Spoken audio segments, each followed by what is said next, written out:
고통의 문제. 옛 희곡에 나오는 처녀들처럼 우리는 제우스의 사랑을 깎아내리는 경향이 있습니다. 그러나 하나님이 우리를 사랑하신다는 사실은 의문의 여지 없이 확실해 보입니다. 감정을 초월한 분이 마치 열정에 휘말린 듯 말씀하시며 자기 안에 자신의 복과 다른 모든 복의 원인을 지니고 계신 분이 마치 무언가가 부족해서 갈망하는 듯 말씀하십니다. 에브라임은 나의 사랑하는 아들, 기뻐하는 자식이 아니냐? 내가 그를 책망하여 말할 때마다 깊이 생각하노라. 그러므로 그를 위하여 내 마음이 측은한즉. 에브라임이여, 내가 어찌 너를 놓겠느냐? 이스라엘이여, 내가 어찌 너를 버리겠느냐? 내 마음이 내 속에서 돌아서. 예루살렘아, 예루살렘아, 암탉이 그 새끼를 날개 아래 모음같이 내가 내 자녀를 모으려 한 일이 몇 번이냐? 그러나 너희가 원치 아니하였도다.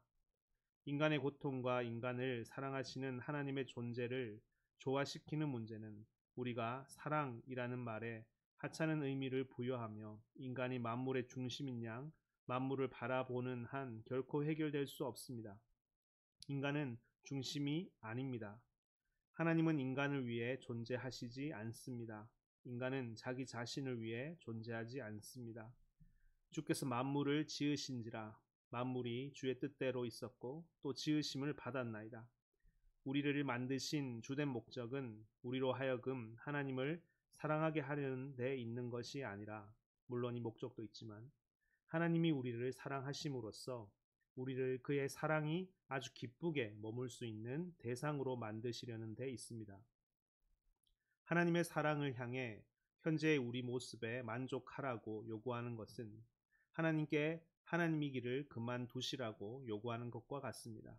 하나님은 하나님이시기 때문에 그의 사랑은 본성상 지금 우리의 인격에 있는 흠들을 저지하고 거부할 수밖에 없으며 그는 이미 우리를 사랑하고 계시기 때문에 우리를 사랑스러운 존재로 만들기 위해 노력하지 않으실 수 없습니다.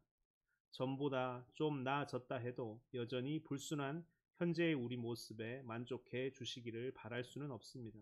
그것은 마치 거지 소녀가 더러운 누더기를 걸치고 있으면서도 코페투아 왕이 만족해 주기를 바라는 것이나 이미 인간 사랑하기를 배운 개가 야생 동물처럼 벌레 투성이의 더러운 몸으로 집안의 아무 물건이나 물어 뜯으면서도 주인이 너그럽게 봐주기를 바라는 것과 다름없습니다.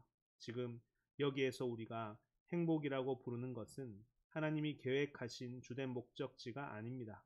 우리는 하나님이 아무 거리낌 없이 사랑하실 수 있는 존재가 될 때 비로소 진정으로 행복해질 것입니다. 분명히 예상하건대 이런 논의의 흐름에 이의를 제기하는 이가 있을 것입니다. 저는 처음에 하나님의 선함을 이해하기 위해 우리의 윤리를 단순히 파기해야 하는 것은 아니라고 단언한 바 있습니다. 그런데 어떤 이들은 지금 우리에게 요구되는 일이 바로 그것이 아니냐고 항변할 수 있습니다.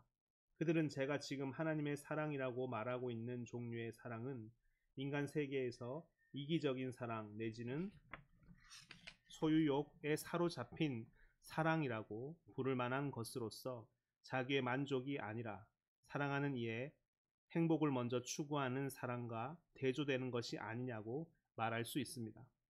그러나 저로서는 인간 사이의 사랑이라 해도 이런 식으로 생각할 수 있다는 확신이 들지 않습니다. 저는 오로지 저의 행복만을 바라면서 제가 부정직한 일을 해도 반대하지 않는 친구의 사랑을 높이 평가해야 한다고 생각지 않습니다. 그럼에도 불구하고 이런 이의 제기가 반갑게 느껴지는 것은 이 이의에 대한 답변이 우리의 주제를 새로운 각도에서 조명해 주며 한쪽으로 기울어졌던 논의의 방향을 바로잡아 줄 수 있기 때문입니다. 사실 피조물을 향한 하나님의 사랑에 이기적인 사랑과 이타적인 사랑의 대조라는 틀을 딱 부러지게 적용할 수는 없습니다.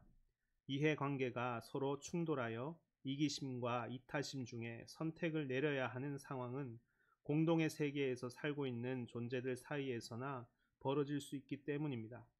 셰익스피어가 바이올라와 경쟁 관계에 있지 않듯이 하나님은 피조물들과 경쟁 관계에 있지 않습니다.